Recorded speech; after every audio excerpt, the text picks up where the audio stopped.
അനുരാഗമെന്ന് പറയുന്നത് കരിക്കൻ വെള്ളമായിട്ടാണ്. കരിക്കൻ വെള്ളം എന്ന് പറഞ്ഞാൽ അറിയാലോ, ഇളനീര്.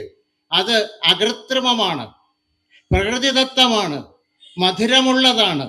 ഈ ഗുണങ്ങളെല്ലാം അനുരാഗത്തിനുമുണ്ട് എന്നാണ് ഭാസ്കരൻ മാഷ് പറഞ്ഞു തന്നത് മലയാളികൾ. KP ഉദയഭാനുവിൻ്റെ സമ്മതത്തോടുകൂടി യേശുദാസിനെ കൊണ്ട് ആ പാട്ട് പാടിച്ചു. അത് യേശുദാസിൻ്റെ തലയിലെഴുത്തായിരുന്നു, തെളിയാൻ ഇടയാക്കി. അല്ലിയമ്പൽക്കടവ്. അങ്ങനെ യേശുദാസിൻ്റെ പേരിൽ യേശുദാസ് മനോഹരമായി പാടി. അത് നമ്മുടെ മലയാളികളുടെ മനസ്സിൽ ഇന്നും അനുരാഗ കരുക്കൻ വെള്ളം ഒഴുകുന്ന രീതിയിൽ മാറ്റി. ഇന്ന് വളരെ സംഗതി എളുപ്പമാണ് പാട്ട് എഴുതാൻ. ഈ ബനാനെ ഒരു പൂ തരാമോ, ഈ ബനാനെ ഒരു കായ് തരാമോ എന്നൊക്കെയാണ് വളരെ ഗമയിൽ ചോദിക്കുന്നത്. വാഴ എന്ന സിനിമയിലെ പാട്ട്. വാഴ എന്ന് പറഞ്ഞാൽ ബയോപിക് ഓഫ് എ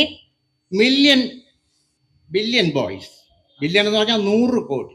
ഒന്നും രണ്ടും ഒന്നുമല്ല. ഇവിടെ സംവിധായകരൊക്കെ ഉണ്ട്, അവർ മനസ്സിലാക്കട്ടെ. ബില്യൺ ബോയ്സ് അവരുടെ ഒരു വാഴയെക്കുറിച്ചാണ് ഒരു സിനിമ.